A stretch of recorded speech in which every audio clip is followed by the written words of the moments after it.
എന്റെ പ്രിയപ്പെട്ട കൂട്ടുകാരാ, നിങ്ങൾ എന്നെ കൊലപ്പെടുത്താൻ വേണ്ടി വന്നു എന്നൊക്കെ പറഞ്ഞു. അപ്പം കൊല്ലാനുള്ള സൗകര്യം ചെയ്തു തരാൻ ഞാൻ തീരുമാനിച്ചു. അപ്പം നിങ്ങൾ പറയുന്ന അഹ്ലു ബൈത്തിനെ സ്നേഹിക്കുന്ന ആളെന്ന്. ഏതായാലും ഞാൻ ആ ഭാഗത്ത് ഒന്നും സംസാരിക്കാതെ ഞാൻ അങ്ങയോടൊരു വാക്ക് പറയാം. ഞാൻ എൻ്റെ നാട് മദീനയിൽ നിന്ന് എൻ്റെ കുടുംബത്തോടൊന്നിച്ച് സുഹൃത്തുക്കളോടൊന്നിച്ച് പുറപ്പെട്ടത് എന്തുകൊണ്ടാ?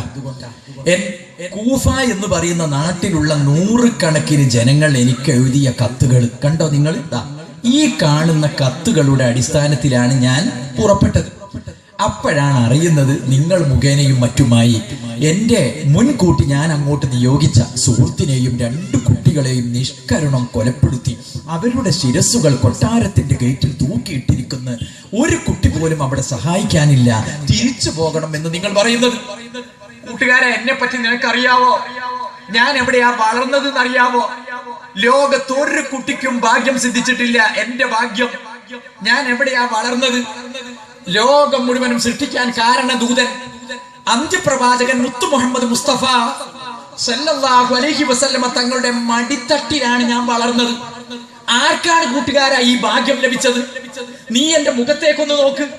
എന്റെ മുഖത്തേക്കൊന്ന് നോക്ക്. കുറെ അടയാളങ്ങൾ പോലെ തോന്നുന്നില്ലേ? ഏതാണ് ഈ അടയാളങ്ങൾ? ലോകം മുഴുവനും സൃഷ്ടിക്കാൻ കാരണദൂതനായ അന്ത്യപ്രവാചകൻ മുത്തു മുഹമ്മദ് മുസ്തഫ തങ്ങളാകുന്ന എന്റെ പ്രിയപ്പെട്ട ഉപ്പാപ്പ, ആ ഉപ്പാപ്പ ചുംബിച്ച ചുടുചുംബനത്തിന്റെ അടയാളങ്ങളാണ് കൂട്ടുകാരായി മുഖത്ത്. എന്നിട്ട് ഞാൻ എന്റെ കൂട്ടുകാരനെ കൊലപ്പെടുത്തിയ വർഗം, എന്നെ നൂറുകണക്കിന് കത്തുകൾ എഴുതി ക്ഷണിച്ച വർഗം, അവരെ കാണാതെ തിരിച്ചു പോകണമെന്നോ? സാധ്യമല്ല. നിങ്ങളെ വഴിക്ക്, ഞാൻ ഞങ്ങളുടെ വഴിക്ക്. അപ്പൊ ഈ പട്ടാളക്കാരൻ പറഞ്ഞു, എന്നാൽ ഇമാമെ, മക്കയിലും മദീനയിലും ഒക്കെ സന്ദർശിച്ച് ഒരു കൂട്ടം പടയാളികളെ കൂടി റെഡിയാക്കി. കൂട്ടുകാർ കുറച്ചുണ്ട്, പോരാ, നല്ലൊരു സംഘം. എന്നിട്ട് അതിന് നേതൃത്വം ഞാൻ നൽകാം. എന്നിട്ട് നമുക്ക് തിരിച്ച് കൂഫയിലേക്ക് പോകാം. വേണ്ട, ആരും വേണ്ട കൂടെ. ഞങ്ങൾ രാജാതിരാജൻ ഹസ്ബുനല്ലാഹ്, അതുകൊണ്ട് പോയിക്കോ, നിങ്ങൾ നിങ്ങളെ വഴിക്ക് വിട്ടോ എന്നും പറഞ്ഞ ആ പടയാളിയുടെ വാക്കും കേട്ടില്ല. ബഹുമാനപ്പെട്ട ഇമാമത കുടുംബസമേതം തന്റെ കൂട്ടുകാരോടൊന്നിച്ച് കൂഫാനെ ലക്ഷ്യം വെച്ചുകൊണ്ടുള്ള ആ യാത്ര തുടരുകയാണ്. അങ്ങനെ പ്രിയപ്പെട്ടവരെ, ദൂരങ്ങൾ യാത്ര ചെയ്ത് മരുഭൂമിയിലൂടെ ചുട്ടുപടുത്ത മണൽക്കാട്ടിലൂടെയുള്ള യാത്രയല്ലേ. ദാഹിച്ച അവശരായ ആ കുടുംബം, ദാഹപരവശരായ ആ കുടുംബത്തോടൊന്നിച്ച്, അതെങ്കിൽ കൂട്ടുകാരോടൊന്നിച്ച് ഇമാം എത്തിയത് എവിടെയാ? ഒരു വിശാലമായ മരുഭൂമിയിൽ. അവിടെ എത്തിയപ്പം ബഹുമാനപ്പെട്ടവർ പറഞ്ഞു, എന്റെ കുടുംബമേ, എന്റെ കൂട്ടുകാരെ, നമ്മൾ ഈ വന്ന സ്ഥലം ഏതാണെന്നറിയോ? നാടിനെ പരിചയപ്പെടുത്തി കൊടുക്കുക ഇവർക്ക്. ഈ എത്തിച്ചേർന്ന നാടിനെ സംബന്ധിച്ച് നമ്മൾ വന്ന നാടിന്റെ പേരെന്താണെന്നറിയോ? കർബല. കർബല, കർബല.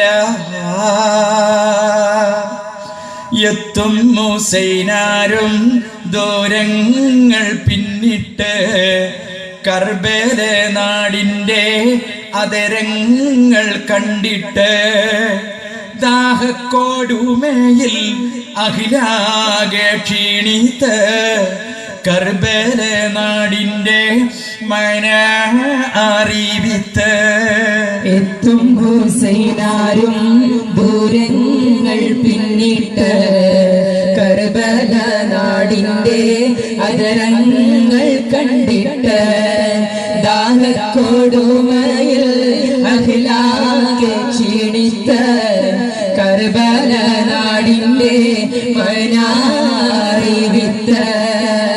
നശ്വരമായുള്ള ജീവൻ ഈ ലോകത്ത് നാളത്തെ ജീവിതമാണല്ലോ ഹാലത്ത്. ഈ ലോക ദുഃഖം സഹിക്കാനൊരുങ്ങണം. ഇറയോൻ്റെ നമ്മിലെന്നും ലഭിക്കണം, എന്നും ലഭിക്കണം.